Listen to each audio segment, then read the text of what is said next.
Hello everyone. Picture this. You're on a vacation in a beautiful foreign country, ready to explore, and you want to ask a local for direction. But instead of confidently speaking, you're stuck in your head, translating every word. Frustrating, right? Today, we're discussing this exact problem, the challenges of translating in your head and how to break free from it. By the end of this lecture, you will be able to understand why translating in your head slows you down. See the real-world impact it has on your communication. Learn strategies to minimize reliance on translation, the mental gymnastics of translation. First, let's talk about the mental gymnastics you're doing when you translate. Imagine your brain is a busy switchboard operator frantically connecting lines. You hear something in your native language, dissect it, find the English equivalent, and then try to put it all back together. By the time you're done, the conversation has moved on, leaving you in the dust. Consider pop culture. Remember how in Friends, Ross tries to speak Spanish to impress a date, but he's clearly translating in his head and ends up a confused mess. Classic example of how translating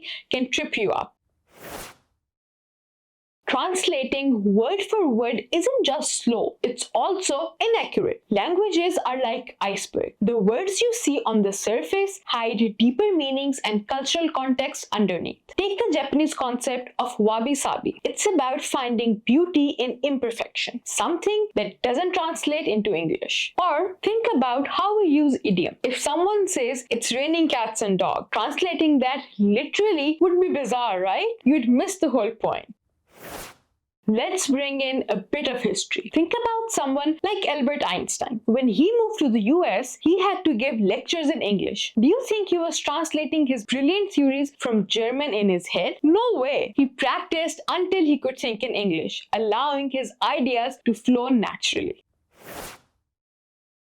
Now let's get into cognitive load. Your brain has limited bandwidth. When you're using most of it to translate, you've got less for actually engaging in the conversation. It's like trying to run multiple heavy apps on an old computer. Everything slows down and might crash. High cognitive load also ramps up anxiety. You're constantly worried about making mistakes, and that stress, it's a fluency killer. Think about it like this. When you're driving, do you think about every single move? Now I press the gas, now I turn the wheel. No, you just drive. That's what we want for your English. We want it to be second nature, not a series of calculated steps. Alright, here's your mission for the week. Start journaling in English. Write about your day, your dreams, your random thought. Pay attention to when you're tempted to translate and push through it. Also, find a language buddy or join a conversation group. Practicing with real people is gold. Translating in your head is a common hurdle, but it's one you can overcome with practice and patience. The goal is to make English second nature, so you can think, speak, dream, and even argue in it seamlessly. Keep practicing, stay positive, and soon enough, you'll be navigating conversations with the ease of a native speaker.